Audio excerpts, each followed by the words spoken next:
Oi, tudo bem?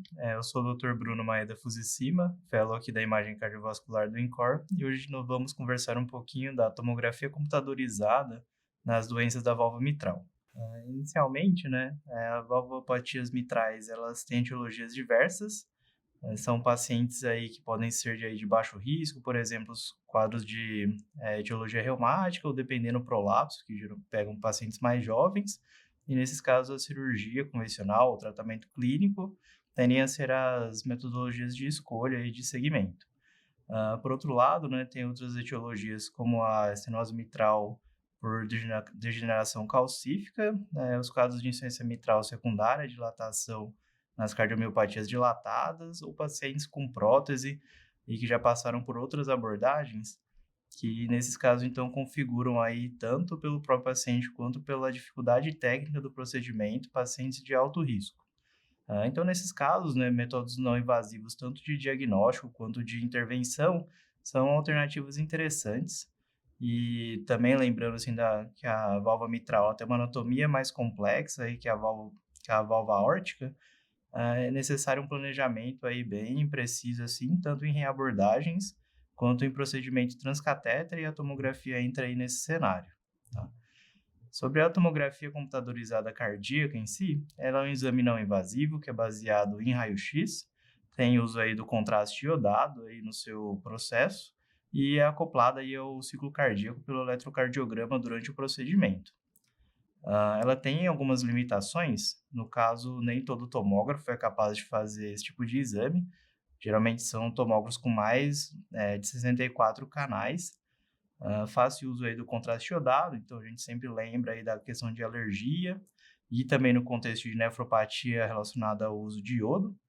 É um exame que vai radiação ionizante, então a gente tem que usar com cautela, especialmente em pacientes mais jovens aí também, que vão fazer vários exames de tomografia e exposição à radiação ao longo da vida. Exige aí apneia e também decúbito, então o paciente precisa tolerar isso. E por ser um ambiente parcialmente fechado, né, também tem a questão de claustrofobia a ser considerada, tá?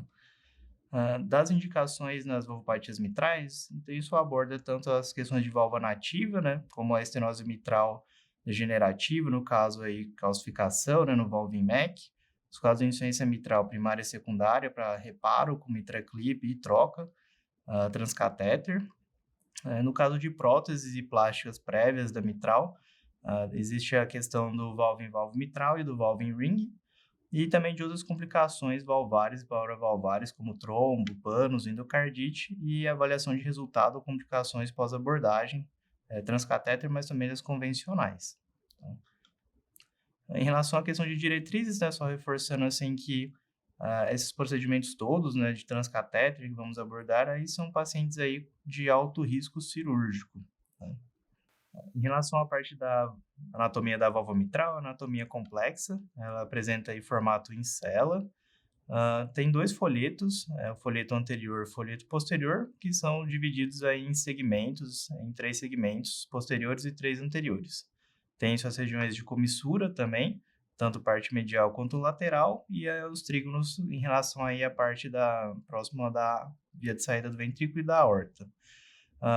Por sua anatomia complexa, né, muitos dos casos hoje ainda usam próteses que inicialmente foram projetadas para válvula aórtica e são implantadas off-label ainda na posição mitral, né? Então tem essa característica desse procedimento transcatéter.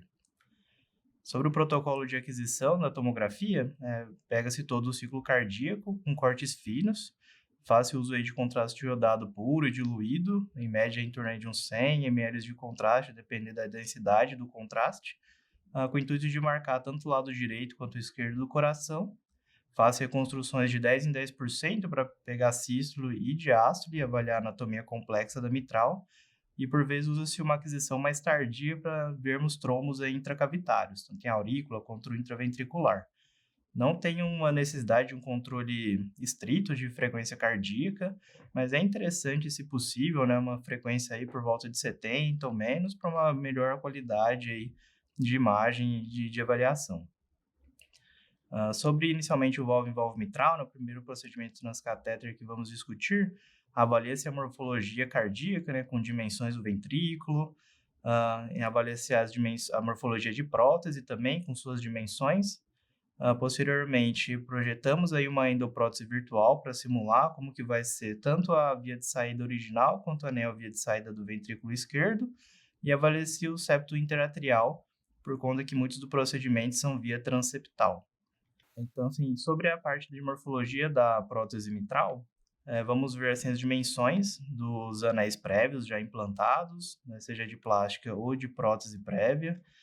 Vemos se tem espessamento da válvula mitral, presença de calcificações ou também trombos que vão aí interferir aí no procedimento também, na dificuldade técnica da intervenção.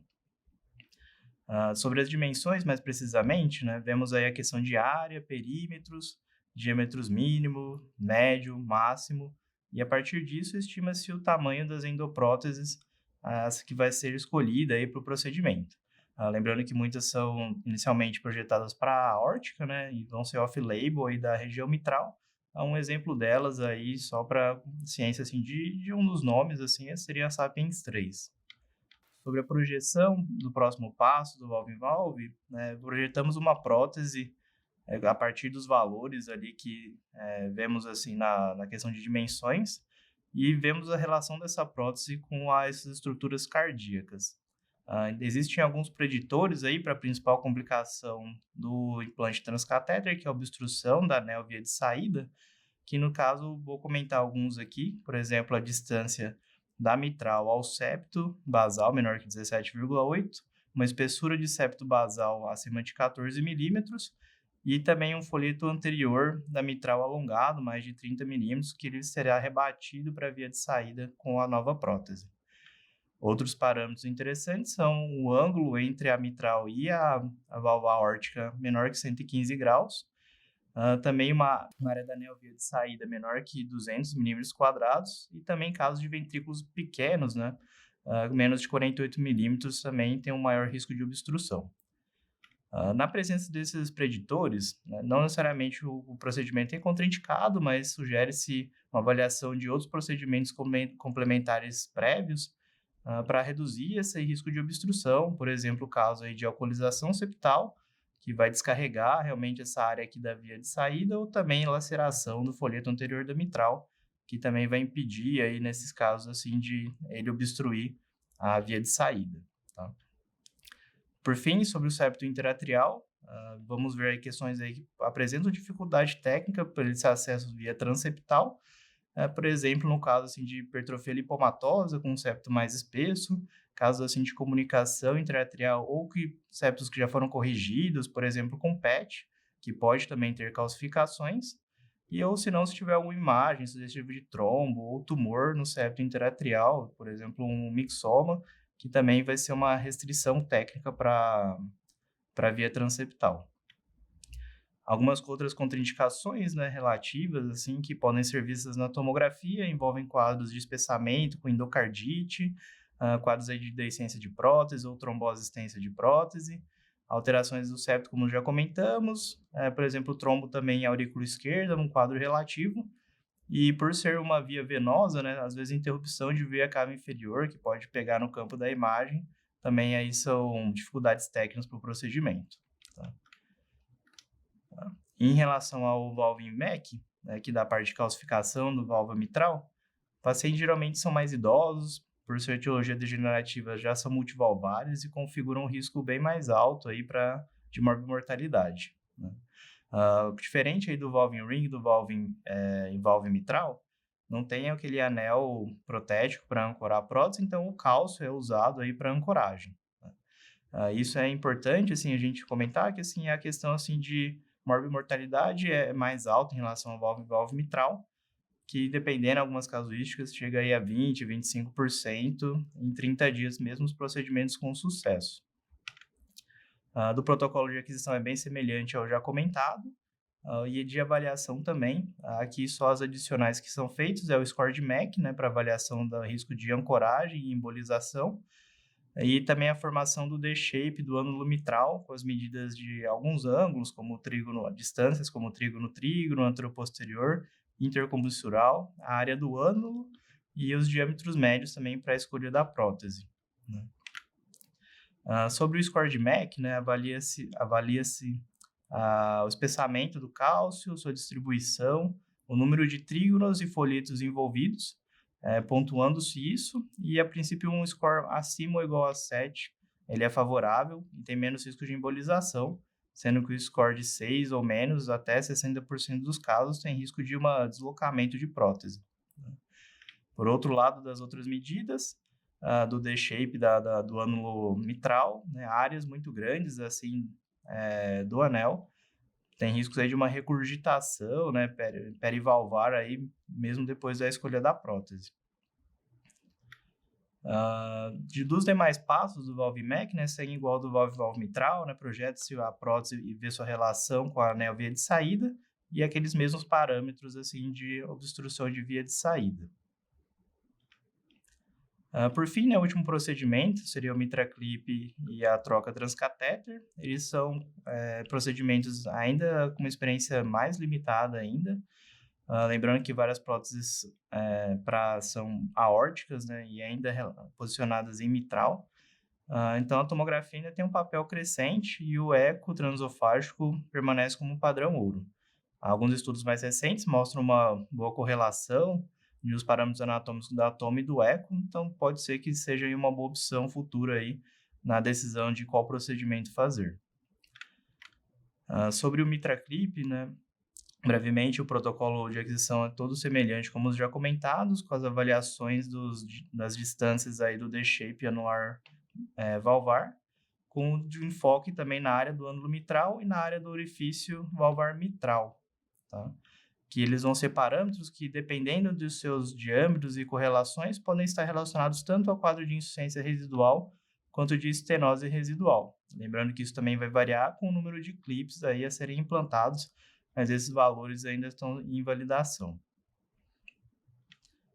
Em relação à parte das próteses valvares mitrais, né, como já comentado, a boa parte dos implantes transcatéter são por próteses aórticas, usadas off-label em posição mitral, mas existem modelos que estão em estudo, que estão em desenvolvimento,